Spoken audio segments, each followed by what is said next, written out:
Aleš Štegar je povedal, da so ga tuji založniki že od časa razpada Jugoslavije nagovarjali k pisanju romana o vojni tematiki, kar je doslej zavračal.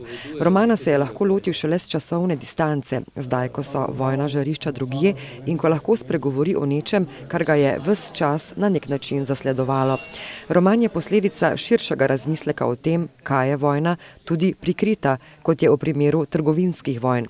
V ospredju pa so osebne zgodbe, ki koreninijo v moriji vojne na Balkanu in odkrivajo svojo preteklost. Jaz se v romanu sprašujem o naši svobodi. Kaj je naša svoboda v nekih prevratnih časih, kjer nam zunanje okoliščine radikalno na nek način krojijo usodo.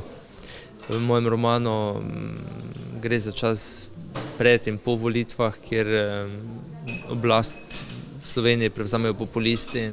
Pisanje te knjige je bilo zame tudi na nek način odkrivanje samega sebe.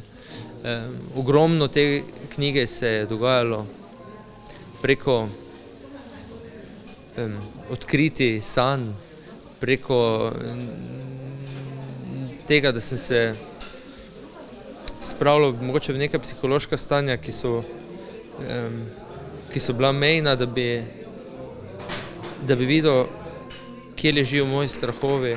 Glavna protagonistka romana je mlada ženska, ki išče svoje mesto v svetu. Obiskuje zapornike, s katerimi ima tečaj kreativnega pisanja, vpeta v radikalno spreminjajoči se svet, ki drsi v državljansko vojno. Skozi njeno perspektivo je napisanih okoli 200 zgodb, ki tvorijo roman. To je precejšnji izziv za vsakega pisatelja. Po mojem mislu izziv za vsako pisateljico pisati z moške perspektive. Zato, ker se enostavno moraš živeti v neko vlogo, ki ti ne more biti povsem domača in ki je vezana na ogromno nekih stereotipnih predstav. Gre od čisto bazičnih nivojev, kako doživljamo svet, kako ga čutimo, kako reagiramo, na kak način razmišljamo potem o stvari. Pa do recimo bolj kompleksnih, kakšen jezik podeliti neki osebi, neki ženski osebi, kakšno seksualnosti podeliti. Zgodbo iz romana je pojasnil tudi, zakaj angleški naslov Never End. Legenda pravi, da je neki pijan pripadnik mednarodnih mirovnih sil čeznjo z rdečim sprejem napisal Never End. Kar pa mogoče tudi ni res.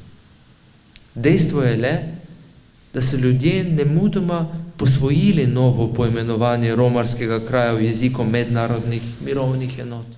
Sinočnje gostovanje Aleša Štegra, ki programsko vodi tudi mednarodni pesniški festival Dnevi poezije in vina na Ptuju in se je v zadnjih 20 letih udeležil preko 400 branj, festivalov in simpozijev v preko 40 državah, je del širšega projekta Mariborske knjižnice, literarne postaje, gostovanje vidnejših slovenskih literatov.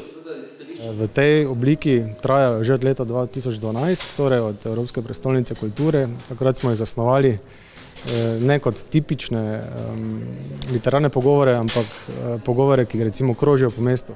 V aprilu prihaja pisateljica Mojca Kumerdej kot osrednja gostja Dnevov knjige. V maju ji sledi Boris A. Novak. Tudi letos pa Mariborska knjižnica vabi k bralni znački za odrasle. Vsako leto izberemo, mislim, da do 20 knjig, ki se vežejo na neko določeno tematiko. Lani je bila to recimo igra med mladostjo in starostjo, torej medgeneracijski dialog, letos je pa moto zgodbe našega mesta. Gre za knjige, ki so jih napisali mariborski avtorji. Seznam knjig pa dobijo bralci v vseh enotah knjižnice.